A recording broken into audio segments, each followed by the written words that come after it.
ਅੱਜ ਦਾ ਜਿਹੜਾ ਇਹ ਪੀਸ ਮਾਰਚ यानी कि कैंडल मार्च रखा गया, बाड़ा साहब ने सानू सारे लोगों को सुनेहा लाया सी कि असी रल मिल के सारे अन्याय के खिलाफ जिस प्रकार के देश के हालात बन गए ने, मैनू लगता कि जो देश आजाद भी होया सी उस तो पहले भी इस तरह के कदे हालात नहीं सन।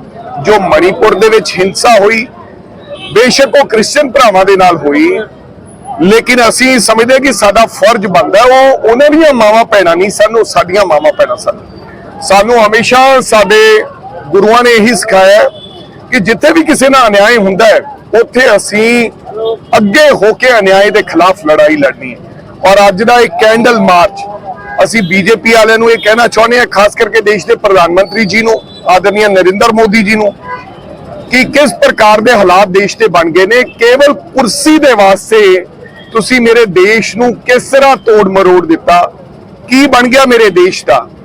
और जो देश की मैं समझदा कि पार्लियामेंट चल रही सी और बार बार ओपोजिशन ने कहा कि देश के प्रधानमंत्री मणिपुर ते टिप्पा टिप्पणी करन ते दसन कि ये हिंसावां क्यों हुई हैं।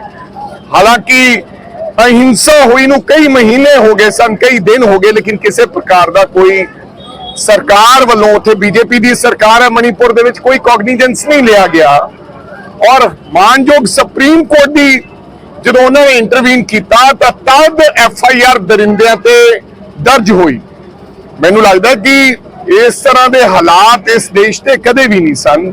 सो अज का एक कैंडल मार्च उन्होंने मेरिया मावां भैणां दे नाम है जो उस दरिंदियां दी बली चढ़ गई। और आने वाले समय सानू सारी दुनिया नू, सारे देश नू अन्याय के खिलाफ लड़ाई लड़नी चाहिए है, बेशक असी किसी धर्म के होइए, बेशक किसी जात के होइए। सो अज समर्पित है उन्होंने मेरिया मावां भैणां नू और मणिपुर की घटना नू कि इस तरह दीयां अहिंसावां देश के अंदर नहीं होनियां चाहिए। और निंदा करते हैं देश के प्रधानमंत्री नरेंद्र मोदी जी और बीजेपी की सरकार। राहुल गांधी जी ने आवाज उठाई सी, लेकिन स्मृति ईरानी ने कहा था कि मैनू फिर टिप्पणी की गई है। देखो राहुल गांधी जी नूं तुसीं देखिया होना है, वैसे तो इस तरह की कोई वीडियो तो आई नहीं, जाहिर नहीं हुई, क्योंकि अमित शाह जी ने तो यह भी कह दिता सी कि कलावती जी जिसके घर में राहुल जी रुके थे उसके घर को छत हमने दी, उसको सेहत हमने दी, उसको राशन हमने दिया, उसको शौचालय हमने दी।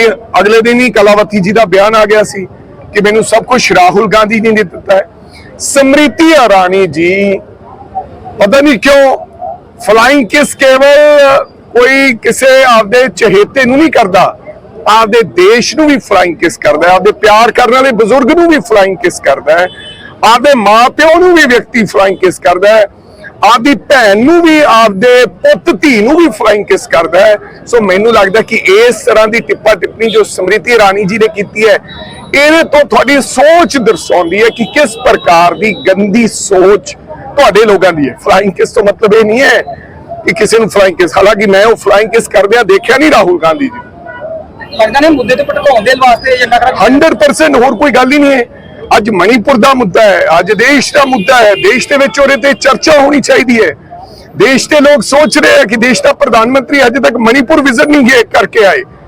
देश के प्रधानमंत्री को टाइम है इधर उधर मन की बात करने का, लेकिन देश के प्रधानमंत्री जी को मणिपुर जाने का अजे तक टाइम नहीं है।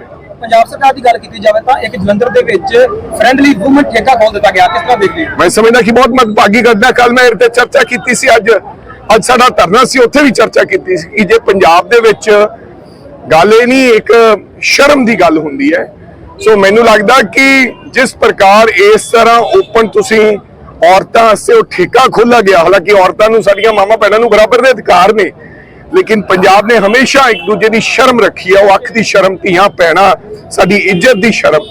सो बहुत मतभागी घटना है। मैनू ये उम्मीद नहीं सी पंजाब सरकार तो जो उन्होंने किया। मैं इहदी करड़े शब्दों च निंदा करदा है और पंजाब के मुख्यमंत्री नूं बेनती करांगा कि कृपा करके भाई इहो जिहे काम ना होण दिओ, ये ठेका इहो जिहियां चीज़ां बंद कराइयां जाण। देखो अज पार्टी वालों अमरिंदर सिंह राजा वड़िंग जी, साडे PCC प्रधान रंधावा साहब, तृप्त बाजवा जी, मैडम मरना जो लैके प्रताप बाजवा जी भी आए थे, 1.5 घंटा बैठ के गए, उन्होंने कोई एमरजेंसी जाना पै गया कभी, सारे आए अज। और समुचे जिले वालों अज कैंडल मार्च मणिपुर की जी मंदभागी घटना ਜਿਹੜੀ ਵਾਪਰੀ ਆ ਸਾਡੀਆਂ ਉੱਥੇ ਭੈਣਾਂ ਸਾਡੀਆਂ ਮਾਵਾਂ ਵਰਗੀਆਂ ਜਿਨ੍ਹਾਂ ਦੇ ਨਾਲ ਉਹ ਤਸ਼ੱਦਦ ਹੋਇਆ ਜਿਹੜਾ ਬਿਆਨ ਨਹੀਂ ਕੀਤਾ ਜਾ ਸਕਦਾ ਲਫ਼ਜ਼ਾਂ 'ਚ।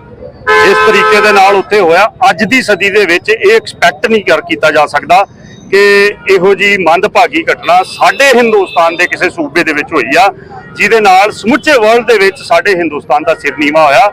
ਔਰ ਅੱਜ ਇਹਦੇ ਸੰਬੰਧ 'ਚ ਕੈਂਡਲ ਮਾਰਚ, ਇੱਕ ਰੋਸ ਮਾਰਚ ਕਹਿ ਸਕਦੇ ਹੋ, ਕੱਢਿਆ ਗਿਆ ਤਾਂ ਜੋ ਇਹ ਤਸ਼ੱਦਦ ਕਿਸੇ ਨਾਲ ਨਾ ਹੋਵੇ, ਕਿਸੇ ਦੁਸ਼ਮਣ ਨਾਲ ਵੀ ਨਾ ਹੋਵੇ ਜੋ ਮਨੀਪੁਰ ਦੇ ਵਿੱਚ ਘਟਨਾ ਵਾਪਰੀ ਆ।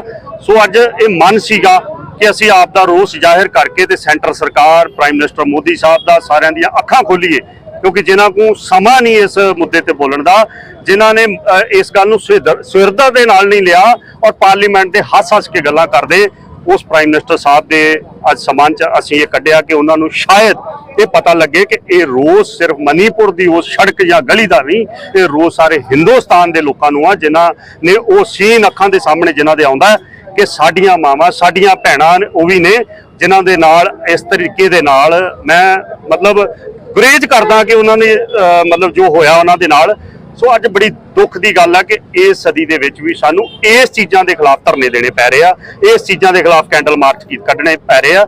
ਅੱਜ ਲੋੜ ਸੀਗੀ ਕਿ ਅਸੀਂ ਧਰਨੇ ਜਾਂ ਕੈਂਡਲ ਮਾਰਚ ਜਾਂ ਇਹੋ ਜਿਹੇ ਇਸ਼ੂਜ਼, ਉਹ ਇਸ਼ੂਜ਼ ਦੇ ਉੱਤੇ ਧਰਨੇ ਹੁੰਦੇ ਕਿ ਸਾਡੀ ਬੇਰੁਜ਼ਗਾਰੀ ਹੈ, ਸਾਡੇ ਜਿਹੜੇ ਆ ਬਰਾਬਰ ਦੇ ਹੱਕ ਹੋਣੇ ਚਾਹੀਦੇ ਆ, ਸਾਨੂੰ ਫਲਾਣੀਆਂ ਮੁਸ਼ਕਲਾਂ। ਅੱਜ ਉਸ ਮੋੜ ਤੇ ਇਹ ਸੈਂਟਰ ਸਰਕਾਰ ਨੇ ਸਾਡੇ ਹਿੰਦੁਸਤਾਨ ਨੂੰ ਖੜਾ ਕਰਤਾ, ਜਿੱਥੇ ਕੋਈ ਵੀ ਬੰਦਾ ਆਪਣੇ ਆਪ ਨੂੰ ਮਹਿਫੂਜ਼ ਨਹੀਂ ਸਮਝਦਾ, ਕੋਈ ਵੀ ਕਿਸੇ ਵਰਗ ਨਾਲ ਵੀ ਉਹ ਸੰਬੰਧਿਤ ਹੋਵੇ, ਹਰ ਬੰਦਾ ਸਮਝਦਾ ਕਿ ਅੱਜ ਕਿਸੇ ਨਾਲ ਫਲਾਣੇ ਨਾ ਹੋਇਆ, ਕੱਲ ਨੂੰ ਕਿਸੇ ਹੋਰ ਨਾ ਹੋ ਸਕਦਾ, ਫਿਰ ਕਿਸੇ ਹੋਰ ਨਾ ਹੋ ਸਕਦਾ। ਸੋ ਅੱਜ ਇਸ ਸੰਬੰਧ ਦੇ ਵਿੱਚ ਸਮੁੱਚੀ ਲੀਡਰਸ਼ਿਪ ਨੂੰ ਨਾਲ ਲੈ ਕੇ ਅਸੀਂ ਇੱਕ ਬਹੁਤ ਹਜ਼ਾਰਾਂ ਤਾਦਾਦ ਦੇ ਨਾਲ ਬੰਦੇ ਲੈ ਕੇ ਅਸੀਂ ਇਹ ਕੈਂਡਲ ਮਾਰਚ